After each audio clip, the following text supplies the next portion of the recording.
My mother-in-law locked my son's diabetic alert dog in a freezing shed overnight to prove his medical condition was an act. So during her anniversary brunch, I hijacked the patio speakers and broadcast exactly what she did to the entire party. My son Leo is 9 and has severe type 1 diabetes. He doesn't just use a glucose monitor, he relies on a trained medical alert dog, a golden retriever named Barnaby. Barnaby isn't a pet, he's Leo's lifeline. He can smell blood sugar dropping 20 minutes before a sensor catches it. For my in-laws' 50th anniversary, we rented a $3,250 a night estate in Lake Tahoe. The second we walked in Thursday, my mother-in-law Diane glared at Barnaby like he was a stray rat. "You're not letting that filthy animal sleep inside, are you?" she snapped. "That's his medical equipment, Diane," I said. "It's just a dog." In my day, diabetics pricked their fingers and got on with it. I let it go to keep the peace. I shouldn't have. Friday night, I woke up in panic at 3:14 a.m. Leo's glucose monitor was blaring from my nightstand. His blood sugar had plummeted to 48. I scrambled to his room and forced emergency glucose gel past his lips. It took 20 terrifying minutes to stabilize him. As the adrenaline faded, cold realization hit me. Where was Barnaby? He always slept on Leo's bed and woke us before the alarms did. I ran downstairs. Diane was sitting in the kitchen at 4:15 a.m., sipping chamomile tea. "He got out," she said, not looking up. "Someone must have left a door unlatched." I scoured the freezing woods for hours. I let my husband talk me out of calling the police. We shouldn't ruin his parents' anniversary over a runaway dog. Saturday was agonizing. Leo was sluggish, terrified of his own fragile body without his protector. Diane was giddy, floating around preparing for her brunch, bragging to arriving relatives that Leo was finally learning to manage his condition like a big boy, without that mutt. The living room nodded along. My brother-in-law made a comment about dogs carrying diseases. Leo sat there, pulling his knees to his chest, silent. My phone buzzed with an automated email. I was the sole admin on the property's smart security system, and the Weekly Digest had compiled the motion alerts. I opened the app, infrared video stamped 11:45 p.m. Thursday, showing Diane dragging Barnaby by his collar out the back door and shoving him into the detached boathouse by the freezing water. She locked the deadbolt. I didn't scream. I walked down to the boathouse with a fire poker and smashed the lock. Barnaby was curled in a tight ball, shivering on the icy concrete floor, his paws bleeding from scratching at the wood. I brought him inside as Diane raised her champagne flute for a toast in front of 40 guests on the patio. I marched up to the Bluetooth receiver connected to the surround sound speakers. "Diane," I interrupted, my voice shaking with cold fury. "Where did you say Barnaby went?" She sighed. "Please, let's not ruin this milestone talking about a dog." I hit cast on my phone. The audio from the security camera blasted through all 12 speakers. Everyone heard the clatter of the boathouse door, then Diane's voice, sharp and cruel, echoing over the lake. "Stay in there, you stupid mutt. We'll see how long that brat fakes it without you." Then came the heavy thud of the lock. The string quartet stopped playing. 40 family members stared at Diane in horrified silence. Her husband dropped his flute. It shattered on the flagstone. Diane's face went gray, then flushed crimson. She opened her mouth to stammer an excuse, but the wail of approaching sirens cut her off. I hadn't only rescued our dog, I had called the Lake Tahoe Sheriff's Department to report felony animal cruelty and reckless medical endangerment of a minor. I held Leo's hand, Barnaby leaning against his leg. I looked at Diane across her ruined party and watched 2 uniformed deputies walk past the untouched anniversary cake to read her rights. As they cuffed her, Diane's eyes locked on mine, and instead of fear, I saw something colder. "You have no idea what he's capable of," she hissed, "and it isn't me you should be watching tonight." Behind me, the patio doors to the estate creaked open on their own. For a second, nobody moved. 40 guests, frozen mid-brunch, stared past me at the tall glass doors swinging open onto the patio, pushed by nothing more dramatic than the lake wind funneling down through the pines. I felt my husband's hand grip my shoulder, and when I turned, his face had gone the color of old paper. "Mark," I said, "what is she talking about?" He didn't answer right away. The deputies were still walking Diane past the cake table, her wrists cuffed behind her, her chin held up in that same imperious tilt she'd worn since we arrived Thursday, as if being arrested in front of her entire extended family was simply an inconvenience she would smooth over by dinner. She twisted her head as they led her toward the side gate and called back over her shoulder, loud enough for the whole patio to hear. "Ask him about the boathouse ledger, Rachel. Ask him who really pays the property taxes on this place." Then she was gone, folded into the back of a sheriff's cruiser, and the party dissolved into a chaos of murmured questions and clinking, abandoned mimosas. My father-in-law, Walter, stood frozen by the dessert table, a half-eaten petit four still in his hand, staring at the space where his wife of 50 years had just been marched away in handcuffs. Nobody went to comfort him. Nobody seemed to know what to do with their own hands. I pulled Leo and Barnaby toward the pool house, away from the gawking relatives, and turned to Mark. "Talk to me right now," I said. "What ledger?" He rubbed his face with both hands, the way he did when he was buying time to figure out how much of the truth he could survive telling. "It's not what you think. Mark, she just implied you're hiding something worse than what she did to our son's dog. Start talking." He sat down hard on a patio chair, the kind of collapse that comes when a person has been holding something rigid for a very long time and finally lets it go. "This house," he said. "It's not a rental." I stared at him. "What do you mean it's not a rental? We paid a deposit. I have the confirmation email. The confirmation email was real. The booking was real. But my parents don't actually own the place they told everyone they used to own before they downsized. They lost the family family lake house 6 years ago. Foreclosure. My mother has been telling everyone at church, at the club, at every family gathering since, that they sold it because they wanted something smaller. They didn't. They lost it because my father's investment fund collapsed, and they'd remortgaged the property twice without telling anyone. I felt something cold settle in my stomach that had nothing to do with the wind off the lake. So this weekend,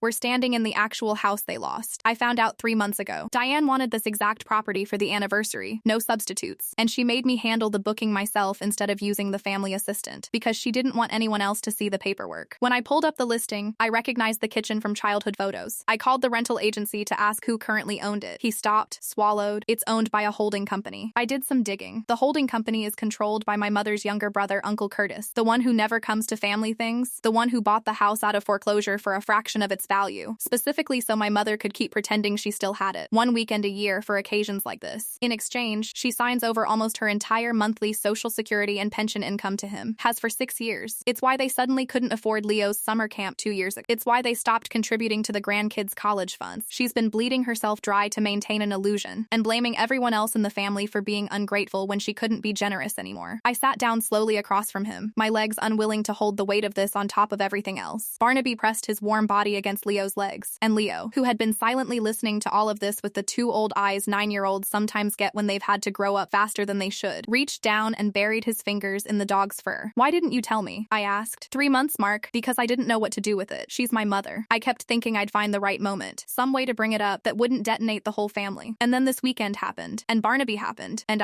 his voice cracked. I froze. I've been freezing around my mother my entire life. You saw it Friday night. You wanted to call the police, and I talked you out of it, because some part of me is still 9 years old and terrified of what happens when Diane doesn't get her way. I wanted to be angry at him. A part of me was. But mostly what I felt was exhausted. The particular exhaustion of realizing that the last 4 days hadn't been an isolated crisis, but the visible tip of something that had been rotting under this family for years. What was she talking about then? Ask him who really pays the property taxes. Mark closed his eyes. That's the part I haven't told you. Uncle Curtis stopped covering the taxes and insurance 18 months ago. Told her it was her turn to contribute like everyone else. She's been 3 payments behind. The county sent a notice about a tax lien sale in October if it's not resolved. He opened his eyes and looked at me, and for the first time all weekend I saw not the composed, capable husband I'd married but someone genuinely lost. She asked me for $11,000 2 weeks ago to cover it. I said no. I told her we had Leo's medical expenses, that we couldn't just hand over that kind of money without a real conversation about what was happening. She hung up on me. Understanding arrived like a slow, sick wave. And then this weekend, she locks Barnaby in a freezing boathouse and tells everyone Leo's condition is fake. I don't think those things are unconnected, Mark said quietly. I think she's been under more pressure than any of us realized. And instead of asking for help honestly, she's been trying to prove that everyone around her is exaggerating their needs, their conditions, their claims on the family's dwindling resources. Because if Leo's diabetes is fake, if his need for a service dog is dramatic, then maybe her own financial catastrophe doesn't look so bad by comparison. Maybe she gets to keep being the victim instead of the person who mismanaged 50 years of her family's trust. Leo looked up at both of us, his small face pale under the October sun. Is Grandma going to jail? I reached over and pulled him into my lap, even though at 9 he was getting too big for it, and held on anyway. I don't know, baby, what she did to Barnaby was a crime, and there are going to be consequences for that. But that's not something you need to carry. You did nothing wrong. Barnaby did nothing wrong. This is a grown-up mess that grown-ups made. The sheriff's department released Diane on bail that same evening, a fact that made my blood boil when Walter called to inform us with a kind of pathetic relief in his voice, as though the crisis had simply resolved itself rather than merely paused. Mark and I packed our things and left the estate before dinner, driving 3 hours back down out of the mountains in near total silence. Leo asleep against the window with Barnaby's head resting on his knee, the dog's paws bandaged in gauze from the emergency vet visit we'd made before leaving. The Lake Tahoe County Sheriff's Department filed charges within the week, animal cruelty in the 2nd degree, and after our attorney submitted Leo's full medical file along with the security footage timeline, showing exactly how long Barnaby had been locked outside during a night Leo's blood sugar crashed to dangerous levels. A second charge, child endangerment through willful interference with a minor's medical device. The DA's office called it a novel application of the endangerment statute. A service animal wasn't traditionally treated as medical equipment in the way a wheelchair or insulin pump would be, but our attorney, a sharp woman named Priya Anand, who specialized in disability law, argued precedent aggressively, citing federal ADA definitions of service animals as assistive medical devices, and the DA decided it was worth the fight. Diane's public response, filtered through Walter and a stiff family-wide email she sent 2 weeks later, was that this was all a terrible misunderstanding blown wildly out of proportion by an overly emotional daughter-in-law. She claimed she'd simply moved Barnaby to the boathouse because he'd been underfoot during party preparations, and she'd genuinely forgotten to let him back in. The lie was almost impressive in its shamelessness, given that the security footage had already been shared. at Priya's recommendation, with the extended family group chat before Diane's lawyer could get ahead of the narrative. Nobody defended her, not even her own sister, my Aunt Carol by marriage, who wrote back a single line to the family email thread, "Diane, I watched the video. Please don't insult us." The financial situation unraveled its own way, separately, over the following months. Once Mark understood the scope of what his mother had hidden, he sat down with his two siblings, his older brother Grant and younger sister Paige, and laid it all out: the foreclosure, Uncle Curtis's arrangement, the unpaid taxes, the tax lien sale looming in October. The three of them, for the first time in years, actually worked together instead of triangulating through their mother the way the family always had. Uncle Curtis, it turned out, was more than willing to talk once someone besides Diane approached him directly. He'd never wanted to be his sister's silent landlord and secret creditor. He'd done it initially out of genuine family loyalty after the foreclosure, structuring the buyback so she wouldn't lose face publicly. But the arrangement had curdled over the years into something resentful on both sides, with Diane treating his generosity as an entitlement and complaining behind his back that he was stingy for eventually asking her to help cover costs she'd always assumed he'd simply absorb forever. "I never wanted to own that house," Curtis told Mark over the phone, according to what Mark relayed to me afterward. "I bought it because I couldn't stand to see your mother lose everything and pretend nothing had happened at the same time. But I'm 64, Mark. I'm not running a charity for my sister's pride." In the end, the siblings agreed to sell the lake house outright rather than continue the exhausting charade. Curtis recouped his investment. Diane and Walter moved into a modest two-bedroom condominium 40 minutes from their old life and the fiction of the family lake house. The one Diane had spent 6 years insisting she and Walter had simply downsized away from by choice, finally, quietly, died. The criminal case moved slower than any of us wanted. Diane's attorney pushed for a plea deal, arguing her age, her clean record up to that point, her genuine remorse. Priya fought it, insisting that a woman who had shown zero remorse in 6 months of correspondence, who had continued telling family members Leo's diagnosis was exaggerated even after the arrest, did not deserve the soft landing her lawyer wanted to negotiate. I testified at the preliminary hearing in February, describing Friday night, Leo's monitor blaring at 3:14 a.m., the 20 minutes of forcing glucose gel between his lips while his hands shook too badly to hold his own juice box, the empty space on the bed where Barnaby should have been. I described finding him in the boathouse the next evening, curled against the cold concrete, his paws bleeding from trying to claw his way out. Diane sat at the defense table throughout my testimony, her face arranged into an expression of wounded dignity, occasionally shaking her head slightly, as though my account were simply an exaggeration she found tiresome, rather than an event she had orchestrated. She did not look at Leo, who sat beside me in the gallery, holding tightly to my hand. Barnaby technically not allowed in the courtroom, but waiting patiently with my sister in the hallway outside. The judge, a no-nonsense woman named Judge Alvarez, who had clearly reviewed the security footage transcript closely, was unmoved by the defense's characterization of the incident as an isolated lapse in judgment during a stressful family event. She bound the case over for trial on both counts. Diane's trial never happened. 3 weeks before it was scheduled, her attorney came back with a revised offer that Priya recommended we support: a guilty plea to reduced charges, misdemeanor animal cruelty, and a lesser endangerment count, with a sentence that included 18 months of probation, a permanent order barring her from unsupervised contact with Leo, mandatory completion of an anger management and cognitive behavioral therapy program, and a formal, written admission of fact read into the court record describing exactly what she had done and why. I hadn't expected the admission of fact to matter to me as much as it did. There was something in seeing her own words, drafted by her attorney but signed by her, entered permanently into a public record, that on the night in question, she had removed the dog from the residence with the specific intention of testing whether the minor's medical symptoms would manifest in the animal's absence, and that she did not adequately consider, and now recognizes the severity of, the medical risk this posed. It wasn't an apology. It would never be an apology. Not really. Not from Diane. But it was a permanent, undeniable record that what happened had happened exactly the way we said it did, and that was, in its own bureaucratic and unglamorous way, its own kind of justice. Leo is 11 now. Barnaby's paws healed completely, though he still has a faint patch of lighter fur on his left front paw, where the scratching left a scar the vet said would probably always show. Leo likes to say it's Barnaby's medal, and touches it sometimes before bed, the way other kids might touch a scar of their own with a kind of proud reverence. We don't see Diane. The no-contact order made that decision for us in the short term, but honestly, I think even without it, none of us would have gone back easily. Walter calls occasionally, awkward and apologetic in a way that suggests he knows he should have done more, should have said something Friday night when I first came downstairs frantic and found his wife sipping tea like nothing had happened. He and Diane are still married, still living in the condominium, and from what Mark hears through his siblings, the relationship between them has settled into something quiet and strained. Neither of them quite able to talk about what happened, both of them aware that everyone in the family now sees the marriage, and the 50 years behind it through a very different lens. Grant and Paige and Mark talk to each other now in a way they never used to, no longer needing Diane as the hub through which all family communication had always flowed. They've started their own tradition, actually, a low-key barbecue every August at Paige's place, instead of whatever elaborate event Diane used to insist on hosting. Something with paper plates and a cooler of drinks and kids running around the yard, nobody performing for anyone. As for the boathouse itself, the actual physical building, the site of the worst night of my life as a mother, I never saw it again after that weekend, and I don't want to. But sometimes, when Leo's glucose monitor buzzes on the nightstand at some unremarkable hour, and Barnaby is already awake, already alert, already nudging Leo's arm before either of us has fully processed the alarm, I think about how close we came to losing that particular unglamorous kind of safety. All because someone decided that a 9-year-old survival mechanism was an inconvenient prop-in, her own denial. Diane once told me, being cuffed and walked past her own untouched anniversary cake, that I had no idea what someone was capable of, and that it wasn't her I should have been watching that night. I've turned that sentence over more times than I can count in the 2 years since. I used to think it was just cruelty for cruelty's sake, a parting shot meant to unsettle me on her way into a police car. Now I think it might have been the one honest thing she said that entire weekend, an admission, however twisted, that she knew exactly what she'd built her whole family around, and exactly how much more there was still hiding underneath it. We found some of it: the lake house, the debt, Uncle Curtis, the tax lien. I suspect there's more we never will. But Leo is safe. Barnaby sleeps on his bed every night, nose twitching even in sleep, doing the quiet, extraordinary work no one in that family ever gave him credit for. And when people ask me now how I found the courage to hijack a party full of 40 strangers and broadcast the worst thing a grandmother had ever done to her grandson, I tell them the truth. It wasn't courage. It was just a mother who had spent one too many nights terrified for her son's life, finally refusing to stay quiet about who had put him in danger. I thought that was where the story ended. For almost a year it was. Then, the spring Leo turned 12, something happened that none of us saw coming, and it forced me to understand that the boathouse hadn't been an aberration in Diane's life. It had been a pattern finally caught on camera. It started with a phone call from a woman I'd never met. Her name was Renata Cole, and she introduced herself, somewhat awkwardly, as Walter's cousin's daughter. On the side of the family Diane doesn't really talk to. She'd found my number through Paige, she explained, after seeing a post Paige had made, carefully vague, no names, just a general statement about protecting kids from relatives who think medical conditions are performances, in a private family history group on social media that Renata happened to also be a member of, several branches removed. I don't know if this is my place, Renata said, her voice tight with the particular nervousness of someone about to say something she's rehearsed, but still isn't sure she should. But I saw that post, and something about it made my stomach drop, because it sounded exactly like something that happened to my mother when she was a kid, and Diane was there for that too. I sat down at my kitchen table, phone pressed hard against my ear. What do you mean? My mom is Diane's first cousin. They grew up 2 houses apart in the same town, spent every summer together as kids. My mom has this scar on her hand. Here, I could hear her gesture to her own hand even though I couldn't see it. She got it when she was maybe 8 years old. She has asthma, had it her whole life, still uses an inhaler. When she was a kid, apparently Diane used to think it was attention-seeking. There's this story in my family. My mom's told it maybe twice in my whole life, always in this flat, careful voice, like she's trying not to feel anything while she says it. About a day Diane hid her inhaler during a game of hide-and-seek. Somewhere my mom couldn't find it, and then locked her in a shed on my great-grandparents' property to see, in Diane's words, whether she'd actually need it or if she was faking for attention. The kitchen around me seemed to tilt slightly. How long? She doesn't remember exactly. Long enough that she had a full asthma attack. Long enough that when my great-grandfather finally found her, she'd passed out and they had to take her to the hospital. My mom talks about it like it's this weird, distant family legend, something Diane's parents smoothed over and never let become a real story with real consequences. Diane was maybe 11, 12 at the time, old enough to know exactly what she was doing. I closed my eyes. It was the boathouse, 40 years earlier, with a different child and a different piece of medical equipment. The same cruelty, wearing a different decade's clothes. Renata, would your mother be willing to talk to my husband's family? Or, if it ever came to it, to an attorney? There was a long pause. I can ask her, but I want to be honest with you. My mom has spent her whole life deciding this doesn't have power over her anymore by refusing to talk about it as anything other than an old story. I don't know if she'll want to reopen it, but I felt like your family deserved to know it wasn't the first time. That it's not really about your son, or about Leo's diabetes specifically. It's about Diane, and something in her that decided a long time ago that other people's pain isn't real, unless she's the one controlling it. I told Mark that evening, after Leo had gone to bed, the two of us sitting at the kitchen table with the lights low, the way we always seem to end up having the hardest conversations of our marriage. He was quiet for a long time after I finished, turning his water glass in slow circles on the table. I believe it, he finally said. I don't even feel shocked, which honestly scares me more than if I did. I think some part of me has always known there was something further back than what happened to Leo. My mother didn't invent that kind of cruelty in her 60s. People don't. It has to come from somewhere. It has to have a history. Do you want to reach out to her? To Renata's mother? He shook his head slowly, not in refusal, but in something more like exhaustion. I don't know what it would accomplish legally. It happened decades ago. No charges were ever filed. There's no paper trail beyond a family story. But I think, he stopped, started again. I think I want Grant and Paige to know, not to build a legal case, just so that when we talk about what happened to Leo, none of us are tempted anymore to think of it as some kind of isolated, out-of-character lapse brought on by stress about the house and the money. I think we all still had this thread of hope that our mother was fundamentally a good person who did one terrible thing under specific pressure. I think that thread needs to finally break. We told Grant and Paige together on a video call 2 days later, the four of them, Mark, his siblings, and me sitting slightly outside the frame, present but letting this be primarily a conversation among the three of them. And I watched something shift in all their faces as the pieces rearranged themselves into a new, uglier, more coherent picture. Paige cried, not loudly, just a slow leak of tears she didn't bother wiping away. Grant, the oldest, the one who had always positioned himself as the family's calm, reasonable center, sat very still and said almost nothing, which somehow felt more unsettling than if he'd reacted the way Paige had. I always thought I got the version of her that loved me best, Grant finally said. I used to feel guilty about that, actually. Like I didn't understand why you two struggled with her so much when she was always so easy with me. I think I understand now. I think I was just never the one she decided to test. None of this changed the legal outcome of Diane's case that had already been settled months earlier, sealed into the reduced plea and the 18 months of probation. But it changed something quieter and, in some ways, more permanent. The shape of the story our family told itself about what had happened and why. Diane's probation officer, as part of the standard terms, required periodic check-ins with a licensed therapist specializing in what the court paperwork clinically termed interpersonal harm patterns. Priya, when we told her about Renata's call, suggested, carefully, without overstepping into territory that wasn't hers to direct, that we might consider, at some point, whether it would be worth providing that information to the therapist overseeing Diane's mandated treatment, not as a legal matter, but as something that might actually shape whether the therapy accomplished anything real. It's not going to undo what happened, Priya said during the call, but cognitive behavioral programs built around a single incident treat that incident as the whole disease. If there's a pattern going back decades, the treatment plan built around anniversary weekend stresses is treating a symptom, not the underlying thing. I'm not saying it's your job to fix that. I'm saying you have information that could actually matter, if you want it to. Mark thought about it for almost 2 weeks before deciding, with Grant and Paige's agreement, to send a short, factual letter through the court, addressed to whoever was supervising Diane's mandated therapy, describing what Renata had told us, with Renata's permission and contact information included in case anyone wanted to follow up. He didn't send it to hurt Diane further. He sent it, he told me, because he had spent 40 years of his life absorbing the idea that his mother's cruelty was reactive, provoked, explicable by circumstance, and he was tired of protecting that idea, even in the small, private ways that still lingered in how he talked about her to himself. We never heard directly whether the letter changed anything about Diane's treatment. Walter mentioned once, in one of his awkward, apologetic phone calls, that Diane had started seeing her therapist twice a week instead of once, and that she'd become quieter in a way he found hard to describe. Not repentant exactly, but less certain of herself than he'd ever known her to be in 50 years of marriage. I don't know what to do with that information. I've stopped trying to decide whether it means anything. Leo is 12 now, technically 13 by the time I'm finishing writing this down, and Barnaby, at 9 years old, has started slowing in the particular way working dogs do, a little grayer around the muzzle, a little more deliberate getting up from the floor in the mornings, though his nose has lost none of its precision. We've started talking, quietly, carefully, about what comes next, the process of retiring a medical alert dog, the training of a successor, the strange grief of loving an animal whose entire purpose has been keeping your child alive, and knowing that purpose has a natural, biological limit. Leo asked me once, not long after his 12th birthday, whether he was angry at his grandmother. We were driving back from an endocrinology appointment. Barnaby stretched across the back seat, and the question came out of nowhere the way big questions from kids often do, sandwiched between talk of a video game and what he wanted for dinner. I thought about lying to make it simpler, the way parents sometimes do, and then decided he'd earned an honest answer. I think you're allowed to be angry, I said. I think you're also allowed to not know exactly how you feel, or to feel different things on different days. Some days I'm not angry either. I'm just sad. Sad that she was clearly hurting in ways nobody ever helped her with, a long time before you were even born, and that hurt turned into something that almost hurt you. Both of those things can be true. She still made a choice, and the choice still has consequences, and you still get to feel whatever you actually feel about it, not what you think you're supposed to feel. He was quiet for a while, watching the highway go by, one hand resting on Barnaby's paw where it draped over the edge of the seat. I think I mostly just feel like I don't want to think about her, he finally said. Is that okay? That's more than okay, I told him. That's you deciding what gets to take up space in your life. That's allowed. We don't see Diane. We probably never will. Not in any real way. Not beyond the occasional stiff, unavoidable overlap at events too large to reasonably exclude her from. A cousin's wedding 2 summers ago, where she sat at a table on the opposite side of the reception hall and Mark, Grant, and Paige exchanged one collective look across the room that communicated, without a word, a shared decision to simply let the distance be. She didn't approach Leo. He didn't approach her. Barnaby, sensing something in the tension of the room the way he sensed everything, stayed pressed close to Leo's side the entire evening. And I remember watching that and feeling something settle in my chest that I can only describe as relief. Not that anything dramatic had happened, but that nothing had needed to. The boathouse still exists somewhere in Lake Tahoe, sold along with the rest of the property, now presumably belonging to some family who has no idea what happened inside it 1 on October night, who will use it to store kayaks and life jackets and never think twice about the cold concrete floor. I used to think about going back there. Some version of me that wanted closure in a physical, geographic sense, standing in the doorway, seeing it as just a building again instead of the site of the worst night of my life as a mother. I've decided against it. Some places don't need to be revisited to be understood. Some things are finished simply by refusing to give them any more of your attention than they've already stolen. What I have instead is this: a son who is growing, slowly, into someone who trusts his own body and the animal beside him more than he trusts the people who are supposed to have earned that trust by blood alone. A husband who spent 4 decades learning to see his mother clearly and finally did it, even though it cost him something to do it out loud, in a letter to a stranger overseeing her mandated therapy. A dog with a scarred paw who still, 9 years old and slowing down, wakes up a half second before the monitor does, every single time, because some kinds of love don't need to be taught twice. And a family, the smaller, truer version of it that emerged once the performance fell away, that finally stopped organizing itself around one woman's need to be believed and started organizing itself, instead, around each other. The retirement conversation, when it finally arrived in earnest, came sooner than we'd planned for. Barnaby was 10 and a half, and the vet, a soft-spoken woman named Dr. Osei, who had been managing his checkups since he was a wide-eyed puppy still learning to distinguish the smell of low blood sugar from the smell of a hot dog dropped under the kitchen table, sat us down after a routine exam and told us, gently but plainly, that his hips were showing the early signs of the kind of arthritis common in working retrievers his age, and that while he could probably keep doing his job for another year or two if we managed his activity carefully, we should start thinking now, not later, about what came next. He'll want to keep working long after his body can really do it safely, Dr. Osei said. That's the thing about dogs like him. He doesn't know how to stop caring about Leo just because his hips hurt. You're going to have to make that decision for him, and it's going to feel like a betrayal even though it's the opposite. Leo took the news harder than I expected, though in retrospect I'm not sure why I expected anything else. He was 13 by then, old enough to understand the biology of it, too young not to feel it as a kind of grief arriving early, grief for a loss that hadn't happened yet but was now visible on the horizon in a way it hadn't been before. I don't want a new dog, he said flatly, the night we told him what Dr. Osei had said, sitting at the kitchen table with his dinner going cold in front of him. Barnaby's not just like a tool. You don't just swap him out. Nobody's swapping him out, Mark said. He'll still be here. He'll still sleep on your bed, still go on walks, still be exactly the dog he's always been to you outside of work. We're just going to bring in a second dog gradually to learn how to do the medical alert part, so Barnaby gets to actually retire instead of pushing through pain, because he doesn't know how to say no to you. Leo pushed his plate away, arms crossed, 13-year-old fury and 13-year-old grief tangled together in a way that made him look, for a moment, exactly like the 9-year-old who had sat silently on the estate's living room floor while his uncle made jokes about dogs carrying diseases. You're going to give my job to protect me to some new dog I don't even know yet. I understood, sitting there, that this wasn't really about the training schedule or the transition timeline. It was about trust, about how hard-won and fragile trust had become for him after that October weekend, about how the idea of any change to the small, carefully constructed safety net around his body felt, to him, like it might unravel everything. You know what I think, I said slowly, choosing the words with care. I think you learned, when you were 9, that the people who were supposed to protect you might not, and Barnaby became the one thing you were sure of. I understand why the idea of him stepping back feels like losing that certainty all over again. Leo's jaw tightened, but he didn't argue. But I want you to hear this, I continued. Bringing in a new dog isn't us deciding Barnaby wasn't enough, or that we're done needing him. It's us making sure that when he does need to slow down, which is going to happen whether we plan for it or not, you're never even for one day without someone watching over you the way he has. That's not a betrayal of him. That's honoring what he taught this whole family about what it means to actually show up for someone. We brought Juniper home 4 months later, a 12-week-old Labrador retriever from the same nonprofit training organization that had raised and placed Barnaby a decade earlier, a place called Cascade Assistance Dogs that specialized in medical alert training and had, over the years, become something like extended family. The trainers there had watched security footage of the boathouse incident during Diane's trial, had sent Leo a card after the hearing, had treated the whole ordeal with a seriousness that made me trust them completely with whoever came next. The overlap training took the better part of a year. Barnaby, despite his stiffening hips, took to the role of mentor with an ease that suggested some deep, uncomplicated satisfaction in it, supervising Juniper's early scent training sessions with the patient, slightly imperious air of an old professional watching a promising rookie, occasionally correcting her with a low, instructive huff when she got too playful during what was supposed to be focused work. Leo, watching this unfold across months of weekend training sessions in our backyard and eventually in real, unpredictable situations, slowly softened toward the idea, the way kids often do when given enough time and enough evidence, rather than being rushed toward acceptance. By the time Leo turned 14, Juniper had her official certification, and Barnaby had, with what I can only describe as visible relief, settled into a role that was almost entirely companionship, still sleeping on Leo's bed most nights, still greeting him at the door every day after school with the same undimmed enthusiasm, but no longer carrying the weight of being the only line of defense between Leo and a medical emergency in the middle of the night. He seems happier, Leo said one evening, watching Barnaby doze in a patch of late sun on the living room floor. Juniper curled beside him, having apparently decided somewhere in the training process that the old dog was not a rival to be usurped, but a fixture to be adored. I didn't expect that. I thought he'd be sad, like we took something from him. I think dogs like him don't measure their worth by whether they're technically on duty, I said. I think he just wanted to know Juniper would actually take care of you. Now that he knows that, I think he's allowed to just be your dog again, instead of your equipment. Leo reached down and scratched behind Barnaby's graying ears, and the old dog leaned into it with a low, contented groan. And I thought, watching them, about how far we'd come from a freezing October night when this same animal had been curled shivering on a concrete floor, bleeding from his own paws, because someone had decided his existence was a prop in a lie she was trying to tell herself. Walter died the winter Leo turned 15, a sudden cardiac event that the doctors said was mercifully quick. Though nothing about receiving that phone call felt merciful to Mark, who had spent the better part of a decade in a strange, unresolved orbit around his parents, present enough to answer their calls, distant enough to never quite trust his mother's version of events again. The funeral was small, subdued, attended mostly by Walter's side of the extended family, and a handful of longtime friends from the country club where he'd spent so many quiet, complicit decades, watching his wife perform a life they could no longer afford without ever finding the courage to say so out loud. Diane sat in the front pew in black, flanked by an aide from the assisted living facility she'd moved into after selling the condominium. Her finances, it turned out, hadn't recovered from the collapse of the lake house arrangement, and Grant had quietly, grudgingly, taken over managing what remained of her affairs, a duty he performed with the flat professional distance of someone handling a difficult client, rather than a beloved parent. I went to the funeral. Mark asked me to, and I understood why, not for Diane's sake, but because Walter, whatever his failures of courage over 50 years of marriage, had never once been cruel to Leo, had in fact, in the weeks after the arrest, quietly and without any fanfare mailed Leo a card with a $100 bill folded inside and a short, awkward note that read simply, "I should have unlocked that door myself the moment I knew. I'm sorry I didn't. I hope you know that not everyone in this family is like her. Grandpa Walter." Leo had kept the card in his desk drawer for years afterward, taking it out occasionally, not out of forgiveness exactly, but out of some adolescent need to hold evidence that the adults around him weren't uniformly disappointing. I did not bring Leo to the funeral. That felt like his choice to make, and when I asked him, gently, whether he wanted to go, he shook his head without hesitation. "I don't need to say goodbye to someone I already said goodbye to a long time ago," he said. "I liked the card. That's enough." At the reception afterward, in the fellowship hall of a church I'd never set foot in before, Diane approached me, the first time she'd spoken to me directly since the courtroom, 7 years earlier. She looked smaller than I remembered, the imperious posture gone, replaced by something worn down and uncertain, dressed in the same shade of black as everyone else, but somehow looking less put together than I'd ever seen her. "Rachel," she said. My name in her mouth felt strange, almost illicit, after so many years of silence. "Diane, I'm not going to ask you to forgive me," she said, and there was something in her voice that sounded, for the first time in my experience of her, unrehearsed. "I know I don't get to ask that. I just wanted to say, since Walter's gone and I don't know how many more chances I'll get to say anything to any of you, I know what I did to that dog. I know what I almost did to Leo. I've had a long time to sit with it, in ways I never let myself before, and there isn't a version of an apology big enough to undo it. I'm not asking for one. I just wanted you to hear me say I know." I studied her for a long moment, searching for the performance I'd learned, over years, to expect from her. The manipulation dressed as vulnerability. The apology engineered to extract forgiveness, or sympathy, or some renewed access to the family she'd spent decades controlling. I couldn't find it. Not entirely. Maybe age had worn away her capacity for that particular kind of theater. Maybe the therapy, mandated as it was, had actually reached something real underneath all the performance. Or maybe I simply no longer had the appetite to keep searching for hidden motives in a woman who could no longer touch my son's life either way. "Thank you for saying that," I said, because it was true, and because it cost me nothing to say. "I hope you find some peace with it, Diane. I mean that. But I'm not going to pretend it changes anything for our family. Leo is doing well. He's happy. He has a life that doesn't include you. And I think, honestly, that's the healthiest outcome any of us could have hoped for." She nodded, something that might have been relief or might have been grief moving across her face. And she didn't push further, didn't try to negotiate her way back into more than that single, unadorned exchange. She turned and walked slowly back toward her aide, and I watched her go, and felt for the first time in 7 years, something that wasn't quite forgiveness, but was maybe its distant, more practical cousin. The recognition that I no longer needed her to be sorry in order to be finished carrying what she'd done. Leo is 17 now, a senior in high school, taller than his father, with the kind of easy, self-assured confidence that I sometimes still marvel at, remembering the silent, folded-in 9-year-old who used to pull his knees to his chest and say nothing, while adults around him argued about whether his body was lying to him. He manages his diabetes with a competence that occasionally makes me feel unnecessary, checking his own levels, adjusting his own insulin, treating the whole condition as simply one fact among many about his life rather than the defining crisis it once threatened to become. Barnaby died last spring, peacefully at home, at 13 years old, curled in his familiar familiar spot at the foot of Leo's bed. Leo held him through the last hour, Juniper pressed close on the other side, and afterward, for the first time since he was 9 years old. I watched my son cry without trying to hide it, without folding himself smaller to manage anyone else's comfort about his grief. We buried him in the backyard, under the maple tree Leo had climbed as a kid, and Leo made a small wooden marker himself in his high school woodshop class and carved into it, simply, Barnaby. He knew 20 minutes before anyone else did. Underneath, smaller, almost an afterthought, the scar on his paw was his medal. Juniper works alone now, competent and devoted in her own right, though Leo still sometimes calls her the second string with an affection that makes clear it's not really an insult, just a private joke about a dog who will always, in some sense, be following in the enormous, unglamorous footsteps of the one who came before her. I think about that October weekend less often now than I used to, though it never entirely leaves me. Some anniversaries carry their own gravity regardless of how much healing surrounds them. What I think about instead, more and more as the years accumulate, is the particular alchemy of that single decision. Standing on a patio with 40 guests and a Bluetooth speaker system, choosing to make private cruelty impossible to ignore. I didn't know, in that moment, how far the consequences would ripple. The trial, the collapsed lake house fiction, Renata's phone call, and the buried history it exposed. The slow, unglamorous work of a family relearning how to trust each other once the performance fell away. I only knew, standing there with my hand on my phone, that I was done being quiet about what had been done to my son. Everything else, the years of it, the slow accumulation of consequence and understanding, and eventual, imperfect peace, grew out from that single refusal, the way the biggest changes in a family's history so often do. Not from a grand plan, but from one ordinary mother deciding, in one specific moment, that she would not let the people she loved be gaslit into silence anymore. The college essay came as a surprise, though in hindsight it probably shouldn't have. Leo's senior year application season arrived the way these things always seem to for parents, suddenly, with far less warning than the calendar should have allowed. And one evening in October, 7 years almost to the week after the anniversary weekend, he came downstairs with his laptop and asked if I'd read something before he submitted it. It's for the personal statement, he said, sitting across from me at the same kitchen table where years earlier we'd told him what was going to happen to Barnaby's role, where Mark and I had first absorbed the news about Renata's mother, where so much of this family's real business had always seemed to happen. I want to write about Barnaby, about that weekend. I wasn't sure if it was too much, or too personal, or whatever colleges actually want. I read it slowly, twice, aware of him watching my face for a reaction he was trying not to visibly need. It was 1,300 words, tightly written in a voice that was unmistakably his, not performing trauma for sympathy, not soft peddling what had happened, but describing, with a clarity I hadn't fully appreciated he'd developed, what it had taught him about the difference between people who protect you because it's convenient and people who protect you because it costs them something. He'd written about the boathouse. Briefly, factually, he'd written about Barnaby's scarred paw, about learning to trust an animal's judgment over an adult's denial. But the essay wasn't really about Diane at all. I realized by the second read, it was about the moment, years later, when Barnaby had started slowing down and Leo had resisted bringing in Juniper, and what it had taken to understand that accepting help didn't mean the person who'd given it to you first was somehow less essential. He ended with a line that made my throat tighten before I could stop it. I used to think safety meant never needing anyone new. I've learned it actually means being willing to let new people prove themselves, even after someone you trusted completely has shown you how badly trust can be abused. That's not weakness. That's the only way anyone ever actually heals. It's not too much, I told him, closing the laptop gently and sliding it back across the table. It's honest, and it's yours, and I think whoever reads it is going to understand exactly what kind of person they'd be getting if they let you in. He got into 3 of his top 4 schools, including the one he'd wanted most, a program combining pre-veterinary studies with a minor in disability studies, a combination that had seemed, when he first mentioned it as a possibility during his junior year, almost too neatly symbolic to be a coincidence, though he insisted, a little defensively, that he'd landed on it independently, before ever connecting it consciously to Barnaby, or Juniper, or any of what had happened. I just think animals that do real work don't get enough credit, he said, when I gently pointed out the through line. And I think a lot of doctors, and I guess a lot of family members too, don't actually listen when someone's body is telling them something true. I want to be one of the people who does listen. That's it. That's the whole reason. It was, I thought, watching him say it with the same steady, unbothered confidence that had become so characteristic of him, both a smaller reason and a much larger one than he was giving himself credit for. Grant called in December of Leo's senior year, his voice carrying an odd note of something between reluctance and relief, to tell us that Diane had been moved from assisted living into a memory care facility. The early cognitive decline had apparently been building for over a year, subtle enough that the assisted living staff had chalked up early signs to normal aging, but a fall in November had prompted a full evaluation, and the diagnosis, early-stage vascular dementia, compounded by the after-effects of what the doctors suspected had been several small, silent strokes over recent years, had arrived with the particular cruelty of taking away, piece by piece, whatever clarity she'd finally arrived at in her final years. She's mostly still herself, Grant said. Good days and bad days. On the good days she remembers everything, including all of it. The boathouse, the letter, Walter's funeral. She cries sometimes on the good days actually, which she never used to do. Not once in our whole childhood that I can remember. On the bad days, she doesn't remember any of us. I don't know which is worse for her, honestly. I don't know which is worse for me, watching it. I told Mark he should visit if he wanted to, that I wouldn't think less of him either way, that this particular decision belonged entirely to him, and didn't need to be a referendum on forgiveness or justice, or anything larger than what he personally needed to be able to live with. He went twice, that winter, alone, without me and without Leo, and came home from each visit quiet in a way that took him days to fully surface from. He didn't share many details, and I didn't push, but one evening, after the second visit, he told me one thing that had apparently stayed with him. She asked about Barnaby, he said, on a good day. She remembered his name, remembered what she'd done to him, and she asked if he was still alive. I told her he'd died the spring before, peacefully, at home, surrounded by the family. She was quiet for a long time, and then she said, I used to think being afraid of things meant they weren't real. I think I was afraid of how much that dog loved Leo more honestly than I ever managed to love anyone. I don't know why that made me want to hurt him instead of just admitting it. And then she started crying, and a few minutes later she didn't remember I was there at all, and called me by her brother's name, and asked when we were driving up to the lake house. I didn't know what to do with that story when he told it to me, and I still don't. Entirely, it didn't erase anything. It didn't retroactively make the boathouse, or the years leading up to it, or the buried history with Renata's mother, into something smaller or more forgivable. But it did something I hadn't expected. It made Diane, for the first time in the 11 years I'd known her, into something closer to a whole person, instead of simply the antagonist of the worst night of my motherhood. Someone whose cruelty, however unforgivable, had apparently come from somewhere recognizable, some tangled, decades-old inability to sit with her own fear and jealousy without turning it into a weapon aimed at whoever seemed, to her, most unbearably, most enviably loved. Leo graduated in June, Juniper sitting obediently beside the family section of folding chairs on the football field, drawing the kind of soft, appreciative attention from nearby families that service dogs always seem to generate, oblivious to her own significance in a story most of the people around her would never know. Leo crossed the stage, shook the principal's hand, found us in the crowd afterward with the wide, unguarded grin of someone who had, against considerable odds, simply gotten to grow up. That August, we drove him to college, 4 hours north, his dorm room slowly filling with the accumulated detritus of a childhood being packed into boxes and carried somewhere new. Books, a desk lamp, a framed photo of Barnaby that he set on his nightstand before anything else, positioning it just so, angled toward where his own bed would be. You good? I asked him, standing in the doorway of his half-assembled dorm room, feeling the particular ache every parent describes, and no parent quite believes will hurt this much until it actually arrives. Yeah, he said, and then, unprompted, in a voice that had lost every trace of the folded and 9-year-old who used to say nothing while adults argued about his body, I'm really good, actually. I know that's kind of a weird thing to say after everything, but I am. I hugged him, and Juniper, sensing the moment the way she sensed everything, leaned her weight against both our legs, and I thought about the boathouse, about the security footage, about the deputies walking past an untouched anniversary cake, about how impossibly far away all of it felt now, standing in a college dormitory hallway watching my son build a life that belonged entirely, finally, unambiguously to him. Diane died the following spring, in the memory care facility, on what the staff described as a quiet, unremarkable afternoon. Mark flew out for the small funeral. Leo did not attend, and no one asked him to, and no one in the family thought any less of him for the choice. Grant scattered part of her ashes near the shore of a lake that was not, deliberately, the one in Tahoe. A smaller, quieter lake near where she and Walter had first met, decades before any of the rest of us existed to be shaped by what she would eventually become. I don't know how to end this story with the kind of tidy moral people sometimes want from stories like it. Diane never became simply a monster, and she never became simply forgiven, either. What happened to Leo, to Barnaby, to Renata's mother 40 years before either of them existed, was real, and it mattered, and it had consequences that rippled through an entire family for the rest of everyone's lives. And also, somehow, uncomfortably, simultaneously, the woman who did it was also a person who spent her last lucid year crying about a dog she'd once locked in the cold, wondering aloud why love, honestly witnessed in someone else, had always felt to her like something to destroy rather than something to learn from. What I know for certain, the only thing I've ever really known for certain since that October night 11 years ago, is this: my son is safe. He grew up whole, not despite what happened to him, but carrying it forward into something useful, something that will, someday soon, let him become exactly the kind of person who listens when someone's body, or someone's dog, is telling the truth that the people around them refuse to hear. That's the whole story. That's what I hijacked those patio speakers to protect, all those years ago, without knowing yet how far the protecting would eventually need to reach.